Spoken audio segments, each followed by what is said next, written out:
Hi everyone, my name is Smita Minj. Welcome back to my channel. आज के video में जो टॉपिक हम डिस्कस कर रहे हैं वो है कंस्ट्रक्टिविस्ट पैराडिगम। इस टॉपिक में मैंने पहले भी वीडियो बनाई हुई है एक, जहाँ पे इसका meaning, definition, characteristics and types मैंने आप लोगों के साथ शेयर किया है।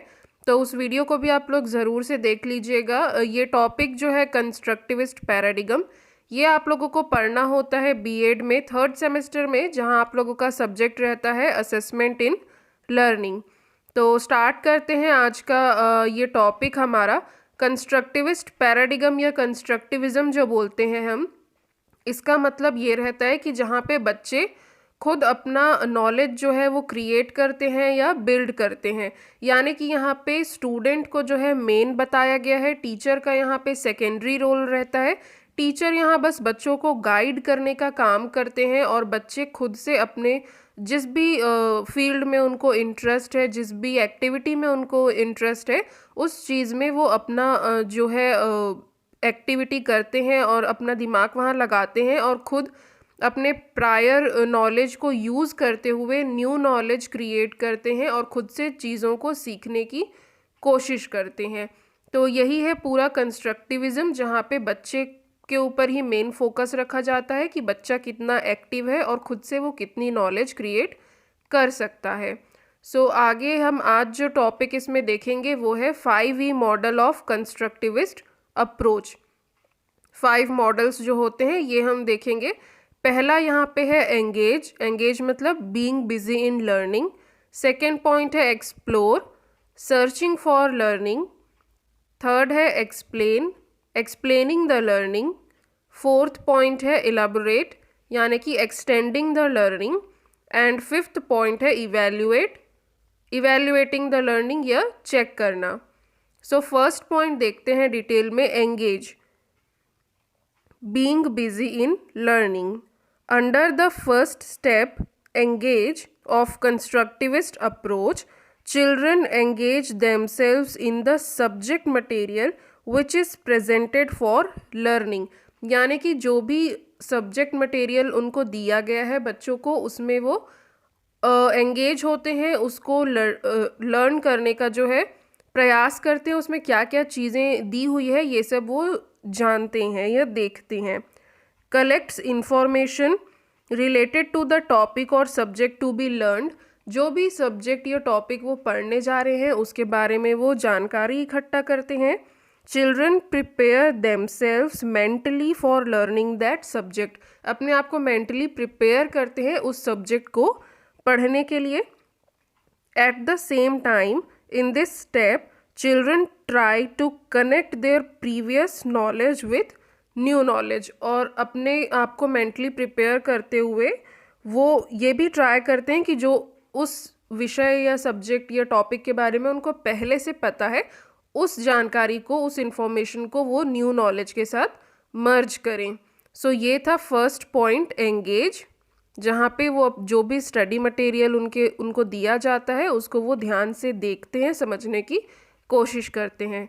नेक्स्ट पॉइंट है explore, searching for learning. Once they have prepared themselves mentally, जब वो अपने आप को मेंटली प्रिपेयर कर लेते हैं उस सब्जेक्ट या टॉपिक के लिए, children collect relevant study material for in depth study of that subject.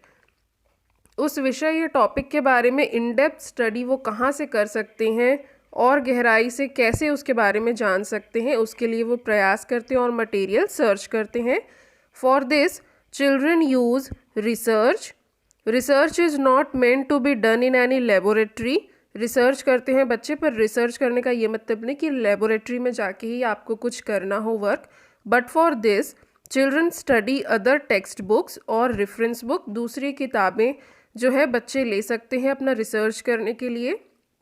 Children discuss topics with teachers and classmates और go to the actual site to collect data. फिर जो बच्चे हैं वो जो भी अपना इंफॉर्मेशन वो इकट्ठा किए हैं उसको डिस्कस करते हैं क्लासमेट्स के साथ एंड टीचर के साथ। तो इस तरीके से वो चीज़ों को एक्सप्लोर करते हैं, यानी कि अधिक चीज़ें जानने की कोशिश करते हैं।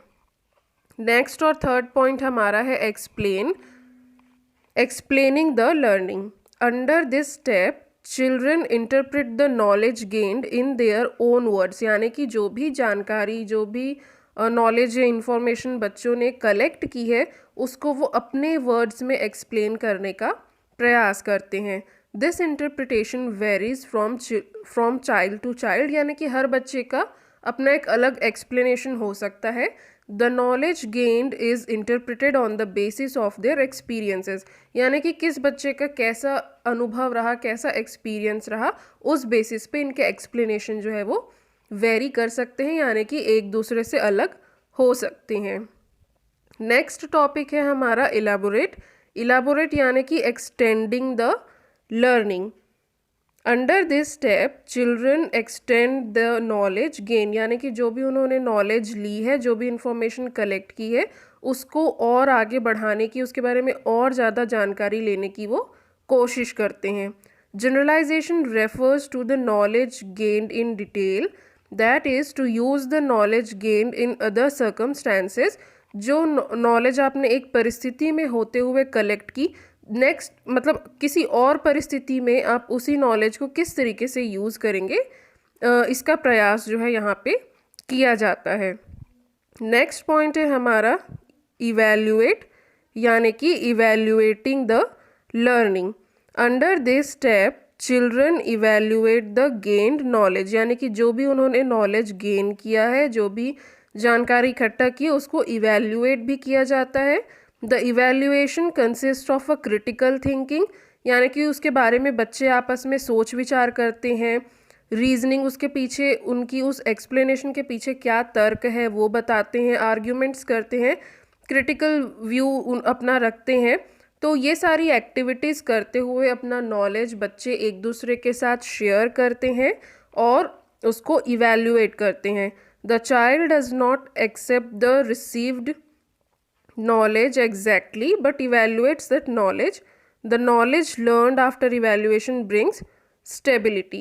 जब वो नॉलेज को इवैल्यूएट करते हैं, यानी कि जांचते हैं कि सारी चीज़ें सही है या नहीं, तो जो सही चीज़ें उनको हासिल होती है या वो समझ पाते हैं, वो नॉलेज उनका स्टेबल रहता है, यानी कि उन चीज़ों को वो भूलते नहीं, परमानेंट वो उनके दिमाग में फिक्स रहती है। तो ये था 5E model of constructivist approach: engage, explore, explain, elaborate and evaluate. Next हमको देखना है मेरिट्स ऑफ कंस्ट्रक्टिविस्ट पैराडिगम या मेरिट्स ऑफ कंस्ट्रक्टिविज्म, क्या क्या इसके फ़ायदे होते हैं। पहला पॉइंट हमारा है इंटरेस्टिंग मेथड। अब जाहिर सी बात है कि यहाँ जब बच्चे खुद एक्टिविटी कर रहे हैं, सिर्फ उनको सुनना नहीं है टीचर को, उनको खुद अलग अलग एक्टिविटीज़ में इन्वॉल्व होना है, खुद से चीज़ों को एक्सपीरियंस करना है, ऑब्ज़र्व करना है, रिसर्च करना है, डिस्कशंस करने हैं। इतनी सारी चीज़ें जब होंगी तो बच्चों को इंटरेस्ट आएगा ही आएगा। ये एक इंटरेस्टिंग मेथड है। नेक्स्ट पॉइंट है एक्टिव लर्निंग। यहाँ पे बच्चे एक्टिव रहते हैं, क्योंकि इतनी सारी एक्टिविटीज़ वो तभी कर पाएंगे जब एक्टिव रहेंगे। यहाँ सिर्फ टीचर ही एक्टिव नहीं रहता कि सिर्फ टीचर को बोलना है और बच्चे सुनेंगे, बल्कि स्टूडेंट्स भी बराबर की उनकी भागीदारी होती है, पार्टिसिपेट करते हैं और चीज़ों को सीखते हैं। नेक्स्ट पॉइंट है सॉल्यूशन ऑफ क्यूरियोसिटी, यानी कि जो भी जिज्ञासा बच्चों के अंदर होती है, जानने की इच्छा होती है कि ये कैसे हुआ या ये कैसे होता है, ये क्यों कहा गया है, वो सारी चीज़ों का आंसर जो है उनको मिल सकता है, क्योंकि वो खुद उस चीज़ पे वर्क करते हैं। और जहाँ पे उनको डिफ़िकल्टी होती है वो अपने टीचर से गाइडेंस लेते हैं। उनकी जो भी जिज्ञासा रहती, जो भी क्यूरियोसिटी रहती है, उनको हल मिल जाता है। नेक्स्ट है परमानेंट लर्निंग। परमानेंट लर्निंग इसीलिए कहा गया है क्योंकि जब वो खुद से बच्चे चीज़ों को करके सीखेंगे तब चीज़ें उनके दिमाग में हमेशा हमेशा के लिए फिट रहेंगी। अगर कोई चीज़ हम उनको ज़बरदस्ती उनके दिमाग में डाल के याद करवा रहे हैं या हम उनको रटवा दे रहे हैं चीज़ें, तो वो कुछ समय के बाद हो सकता है कि चीज़ों को भूल जाएं। पर अगर वो खुद से एक्टिविटीज़ करेंगे, हर चीज़ में इन्वॉल्व होंगे, तो उनका जो लर्निंग है वो परमानेंट होगा, स्टेबल होगा, फिक्स रहेगा, वो उनको ज़्यादा समय तक याद रहेगा और वो कभी भूलेंगे नहीं। नेक्स्ट पॉइंट हमारा है साइकोलॉजिकल मेथड। इसको एक साइकोलॉजिकल मेथड इसलिए कहा गया है क्योंकि बच्चे की इंटरेस्ट का, उनके इंडिविजुअल डिफरेंसेस का, सारी चीज़ का इसमें ध्यान रखा जाता है। टीचर्स को पता रहता है कि हर बच्चे की सीखने की गति जो है, स्पीड जो है वो अलग अलग है, वो वेरी करती है।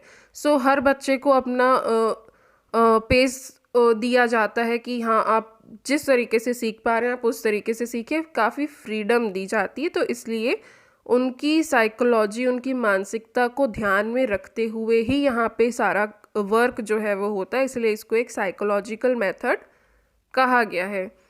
नेक्स्ट पॉइंट है हमारा डेवलपमेंट ऑफ सोशल क्वालिटीज़, यानी कि सोशल क्वालिटीज़ जो है वो बच्चों में डेवलप होती है, जैसे कि कोलाबोरेशन, ब्रदरहुड, रिस्पेक्ट करना एक दूसरे की, कोऑपरेशन, हेल्दी कंपटीशन, ये सारी चीज़ें जो हैं वो बच्चों में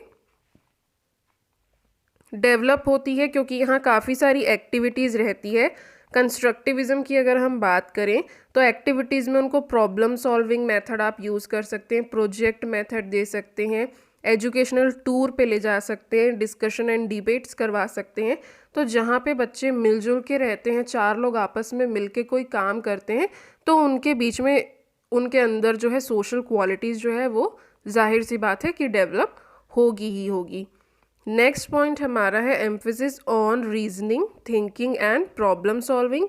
यहाँ पे reasoning, thinking and problem solving पे जोर दिया जाता है क्योंकि बच्चे खुद से जब काम करते हैं तो वो हर चीज़ के पीछे रीज़न ढूंढते हैं कि ये ऐसा क्यों है, हमको पता करना है, या ऐसा हमने पढ़ा तो ऐसा क्यों था, उसके बारे में वो सोचेंगे, विचारेंगे और जो भी समस्या आएगी उसको हल करने का प्रयास करेंगे।